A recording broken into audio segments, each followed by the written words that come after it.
Hello दोस्तों, study with अनु में मैं अनु आपका स्वागत करती हूँ। और एनसीईआरटी की ये क्लास चल रही है। जैसा कि आपको पता है, मैं एनसीईआरटी करा रही हूँ और ये 6th क्लास की आपकी एसएसटी की एनसीईआरटी चल रही है। तो अब नई शिक्षा नीति के तहत जो एनसीईआरटी की न्यू बुक है वो आप देख सकते हो कि जो मैं करा रही हूँ वो एक आपकी कंबाइंड बुक हो गई है। पहले आपकी अलग अलग बुक्स चला करती थी, पर अब सिर्फ एक बुक चलती है। उसी में आपका हिस्ट्री भी है, उसी में आपका इकोनॉमी भी है, उसी में आपका जियोग्राफी भी है और उसी में आपका पॉलिटी यानी कि सिविक्स का पोर्शन भी दिया हुआ है। ठीक है, तो जैसे कि आपको पता है कि ये जो आपकी एनसीईआरटी आती है, ये आपकी सुबह 8 बजे क्लास आती है। ठीक है, और ये आपकी इम्पॉर्टेंट है पेट के लिए, एलटी ग्रेड के लिए, ठीक है, जीआईसी के लिए, पीसीएस के लिए, है ना, तो एसएससी के लिए, ये हर एग्ज़ाम के लिए आपकी एनसीईआरटी जो है ना वो इम्पॉर्टेंट है। तो एनसीईआरटी तो हमें पढ़नी ही पढ़नी है। तो एनसीईआरटी पढ़े बिना तो काम चलने वाला नहीं है, तो एनसीईआरटी तो पढ़नी ही पड़ेगी। ठीक है, तो आज कर लेते हैं पेन को चेंज। तो ठीक है, आज पेन को चेंज कर लेते हैं और चलिए फटाफट से अपना स्टार्ट करते हैं। तो हम पूरा एक चैप्टर पढ़ते हैं। तो आज हम लेसन नंबर 8 पढ़ने वाले हैं। 7 तक हमारा कंप्लीट हो चुका है। तो अगर आपने नहीं देखा है तो आप प्लेलिस्ट में जाकर इसकी वीडियोस, इसकी प्लेलिस्ट आपको मिल जाएगी एनसीईआरटी की। और ये 6th क्लास है। 6th क्लास ख़त्म होने के बाद मैं 7th क्लास में पहुंच जाऊंगी। ठीक है, तो हर रोज़ मैं एक चैप्टर कंप्लीट कराती हूँ आपको आराम से, क्योंकि एलटी ग्रेड के एग्ज़ाम में अभी हमारा टाइम है। नवंबर दिसंबर से पहले एग्ज़ाम नहीं होगा, तब तक हमारी पूरी एनसीईआरटी फिनिश हो चुकी होगी। ठीक है, तो चलिए शुरू करते हैं। और इससे पहले की वीडियोस आपको प्लेलिस्ट में मिल जाएंगे। फिर स्टार्ट करने से पहले अगर आप मेरे चैनल यानी कि स्टडी विद अनु में नए हैं तो स्टडी विद अनु को सब्सक्राइब करना और बेल आइकन को प्रेस करना बिल्कुल ना भूलें, ताकि मेरे द्वारा जितने भी सब्जेक्ट, जितने भी आपको कंटेंट प्रोवाइड करा रहा है उस सब के नोटिफिकेशन आपको मिलते हैं। ठीक है, चलिए स्टार्ट करते हैं। विविधता में एकता या एक में अनेक। मैं यहाँ ये बोलना चाहूँगी कि बैकग्राउंड नॉइज़ को इग्नोर करिएगा। बैकग्राउंड नॉइज़ हो रही है। अब मैं क्या कर सकती हूँ, मैंने 2-3 दिनों का वेट किया कि है ना कि मैं क्लास नहीं कर पा रही थी 2-3 दिन से, बट आपको कंटिन्यू मिल रही है क्योंकि मैं पहले से ही क्लास को करके रखती हूँ, वरना बहुत प्रॉब्लम हो जाए। तो कंटिन्यू मिल रही थी आपको क्लास, लेकिन 3-4 दिनों से ऐसा हो रहा था कि मैं बिल्कुल एक भी क्लास नहीं ले कर पा रही थी, क्योंकि यहाँ पे ना थोड़ा कुछ किसी के घर पे वर्क चल रहा है, काम हो रहा है, तो बहुत नॉइस आ रही है। बाकी गाड़ियों की आवाज़ें तो आती रहती है, तो उसमें मैं कुछ नहीं कर सकती हूँ। और मैं कितना डिले कर सकती थी, फिर आप लोगों को ना वीडियो टाइम पे प्रोवाइड नहीं हो पाता क्लास। तो मैं बिल्कुल अब नहीं चाहती हूँ। मैंने 1 अगस्त से आपको प्रॉमिस किया है कि अब 1 अगस्त से आपको लगातार क्लासेस मिल रही हैं। तो मैंने आपको प्रॉमिस किया था कि बिल्कुल भी क्लास बीच में नहीं छूटेगी। अगर कोई मेजर प्रॉब्लम या मेजर कोई परेशानी नहीं हो जाती है या कोई ज़रूरी काम ऐसा, तो इसलिए मैंने सोचा कि आपकी क्लासेस ना रुके एक भी, क्योंकि आपको पता है कि सुबह 8 बजे ये एनसीईआरटी आती है, फिर आपकी 12 बजे करंट आता है आपका ई दृष्टि का, और उसके बाद मैं आपको 5 बजे देती हूँ पेट की क्लास। तो ये तीनों क्लासेस मुझे डेली आपको देनी है और 1 तारीख से ये कंटिन्यू ही है। तो एक भी दिन अभी तक गैप नहीं हुआ है। आशा करती हूँ कि आगे भी मेरे द्वारा गैप नहीं होगा। तो मैं वही बोल रही थी कि बहुत ज़्यादा नॉइस हो रहा है, शोर हो रहा है, तो मैं 2-3-4 दिन नहीं कर पाई और 3-4 दिन का लॉस हो गया मेरा। तो अब मुझे लगा कि कंटेंट मैं आपको प्रोवाइड नहीं कर पाऊँगी, तो ख़त्म हो जाए कंटेंट उससे पहले मुझे आपको क्लासेस देनी होगी। तो आप इस नॉइस के साथ ही आपको ना पढ़ना पड़ेगा, जो मैं कुछ नहीं कर सकती हूँ। तो चलिए स्टार्ट करते हैं। विविधता में एकता या एक में अनेक। रविन्द्रनाथ टैगोर का ये कोट दिया हुआ है कि हे ईश्वर, मेरी ये प्रार्थना स्वीकार करें कि मैं अनेकता में एकता के स्पर्श का आनंद कभी ना गवा सकूं। ठीक है, तो विविधता में एकता का सिद्धांत सदैव से भारत के लिए स्वाभाविक रहा है और ये उसकी प्रकृति एवं अस्तित्व के लिए आवश्यक है। एक में अनेक का ये भाव भारत की उसके स्वभाव और सर्वधर्म की सुनिश्चित नींव पर स्थापित करेगा, ये कहना है श्री अरविंद का। अब देखिए यहाँ पर एक कितना सुंदर सा चित्र दिया हुआ है। अब महत्वपूर्ण प्रश्न है तो बच्चों के लिए है, इसको छोड़ के आगे बढ़ते हैं। तो यहाँ पे दिया है समृद्ध विविधता। यदि आप रेल के द्वारा भारत की यात्रा करते हैं तो आप न केवल बदलते भूदृश्य को देखेंगे बल्कि विभिन्न प्रकार के परिधान और भोजन का भी अनुभव करेंगे। इसके अतिरिक्त आप परिचित और अपरिचित भाषाएं सुनेंगे और विभिन्न लिपियों को देखेंगे। यहाँ तक कि आप अपने क्षेत्र में भी भारत के विभिन्न भागों से आए अलग अलग रीति रिवाजों और परंपराओं वाले लोगों से मिलेंगे। यही भारत की समृद्ध विविधता है और सामान्यतः यही वो पहला पक्ष है जो हमारे देश में आने वाले पर्यटकों को प्रभावित करता है। अरब से भी अधिक निवासियों वाले देश विश्व की जनसंख्या का लगभग 18% भाग में इस प्रकार की विविधता आश्चर्यजनक नहीं है। 20वीं शताब्दी के अंत में भारत के एक राष्ट्रीय संगठन भारतीय मानव विज्ञान सर्वेक्षण ने भारत के लोक परियोजना के अंतर्गत देश के सभी राज्यों में 4635 समुदायों का एक व्यापक सर्वेक्षण किया।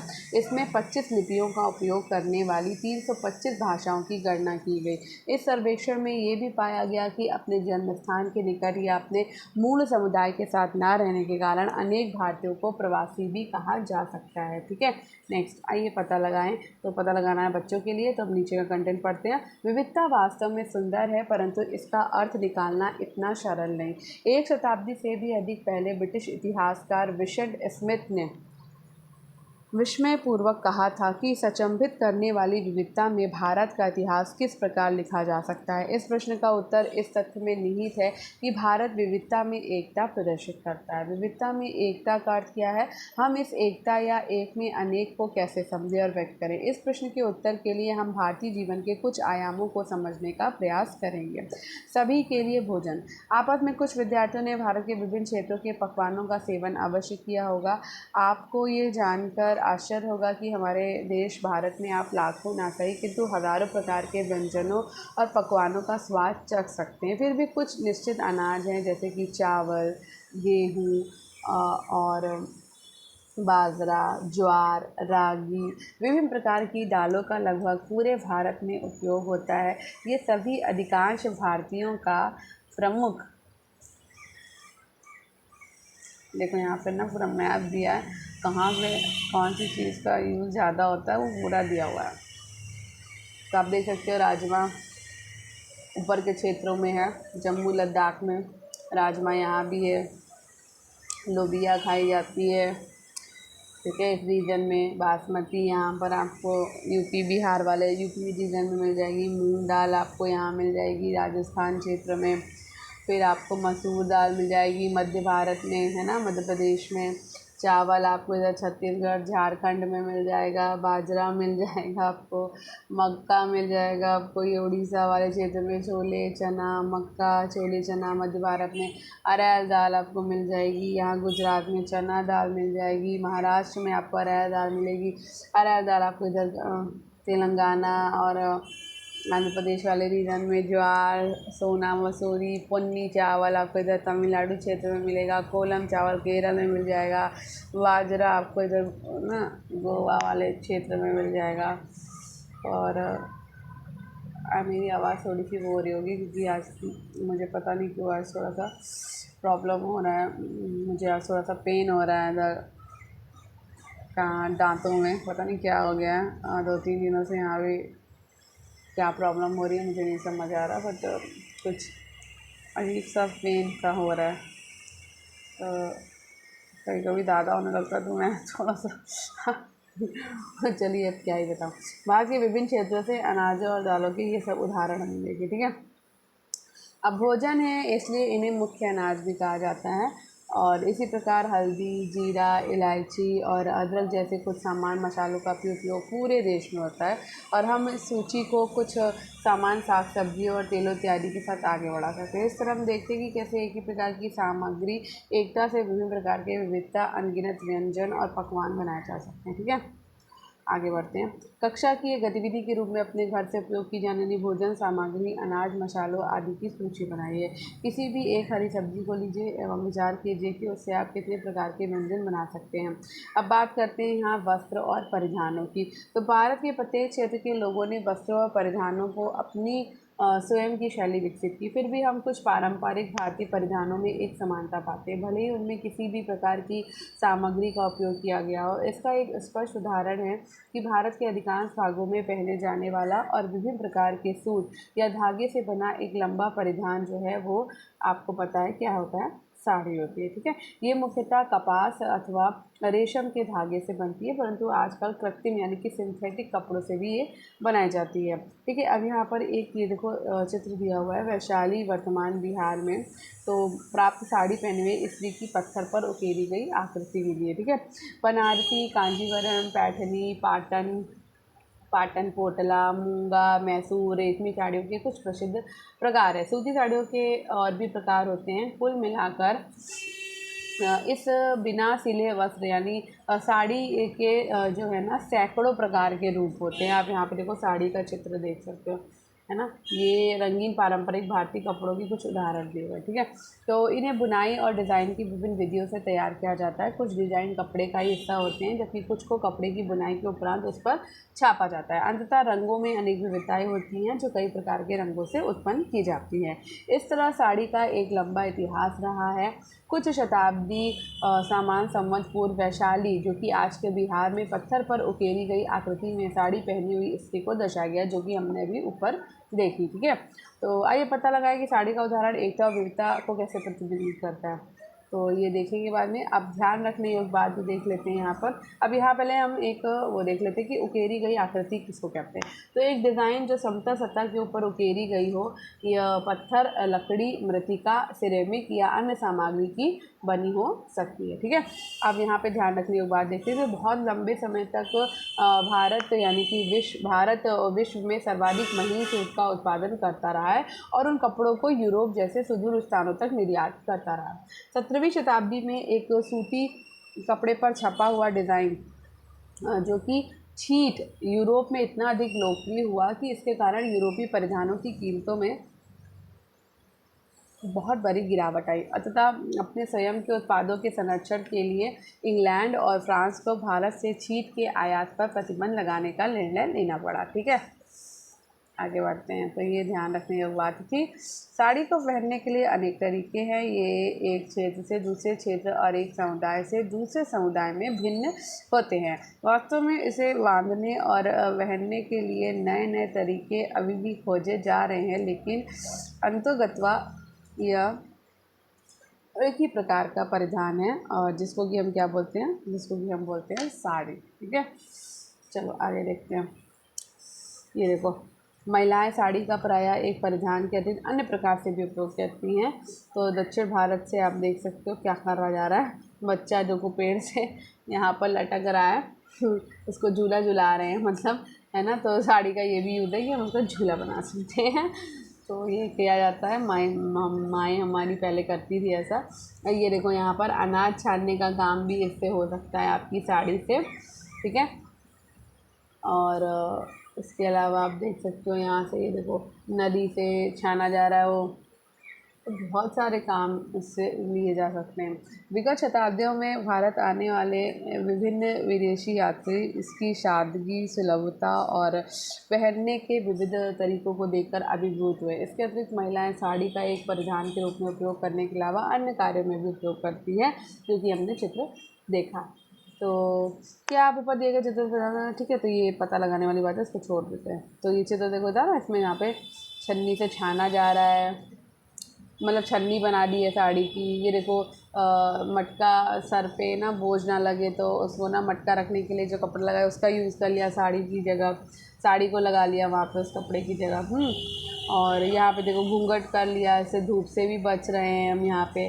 और ये देखो बिछा कर लेट गए, तो है ना, साड़ी का बहुत सारा यूज़ इसमें दिखा दिया गया है। तो जिस प्रकार आपने साड़ी के विभिन्न रूपों और उपयोगों को देखा, उसी प्रकार एक अन्य परिधान धोती के कपड़े यानी कि फैब्रिक तथा उपयोग को ध्यान में रखते हुए उसके विभिन्न रूपों को एक सूची तैयार करनी है। ठीक है, तो ये बच्चों के लिए है। अब बात करते हैं त्योहारों की विविधता की। ठीक है, तो भारत में त्योहारों की अपार विविधता है। आपने देखा होगा कुछ त्यौहार एक ही समय पर पूरे भारत में मनाए जाते हैं, हालांकि उनके नाम अलग अलग होते हैं।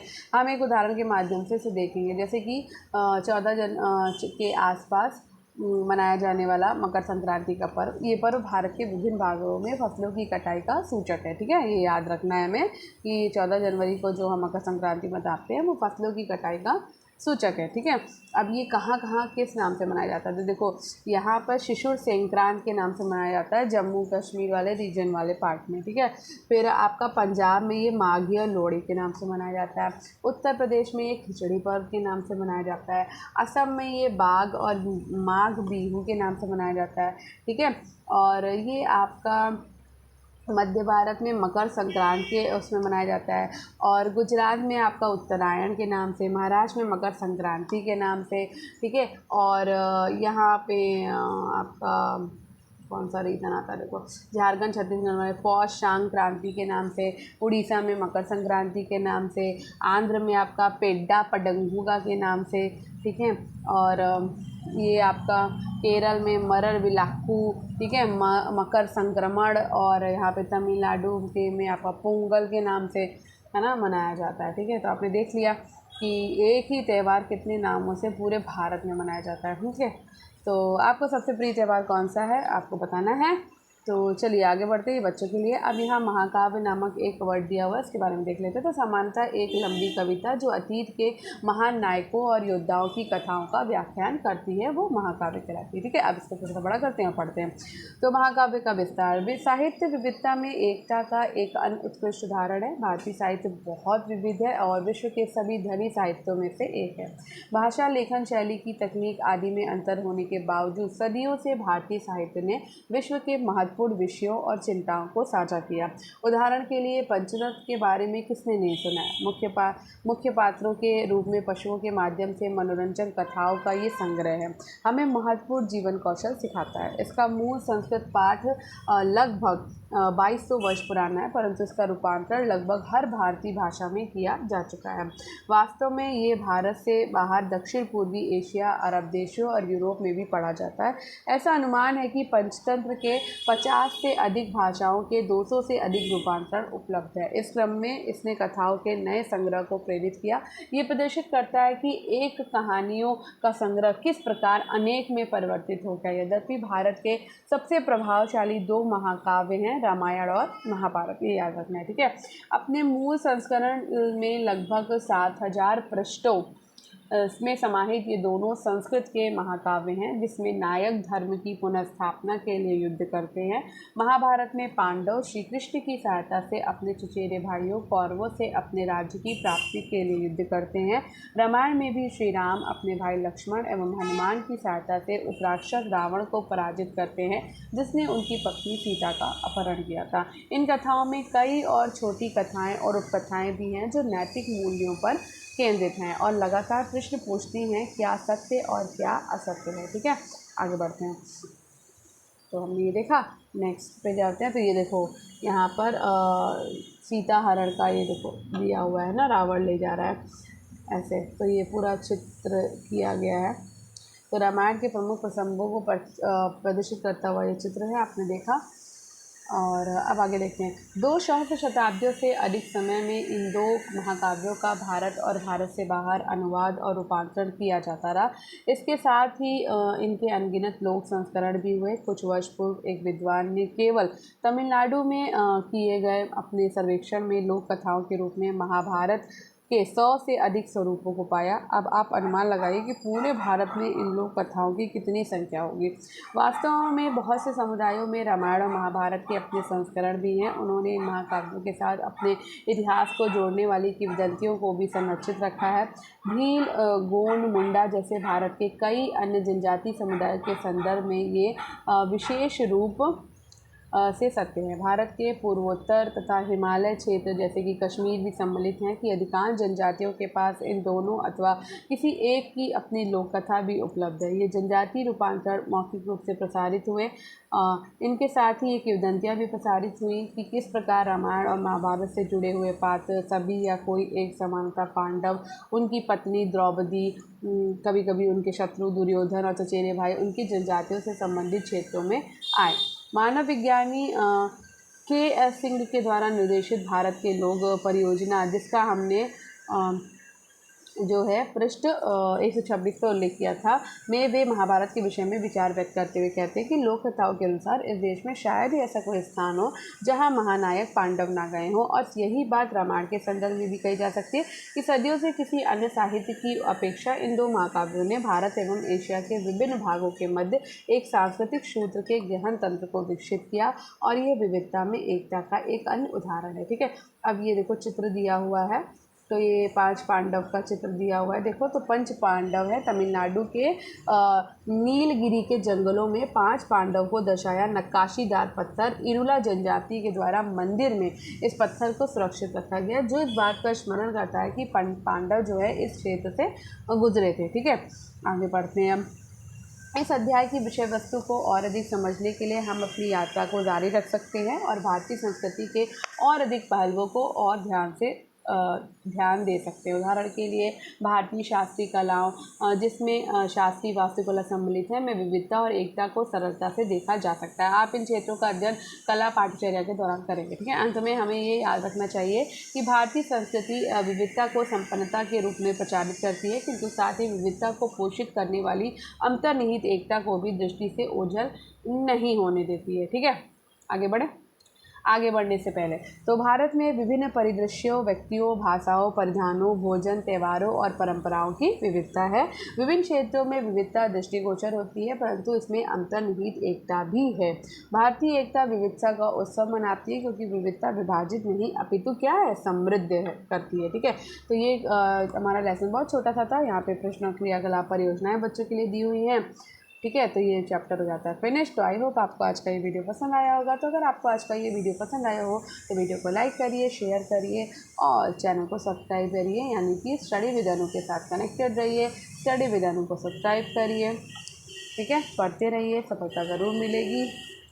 अब हम मिलते हैं नेक्स्ट वीडियो में, नेक्स्ट क्लास में। तब तक पढ़ते रहिए। बाय।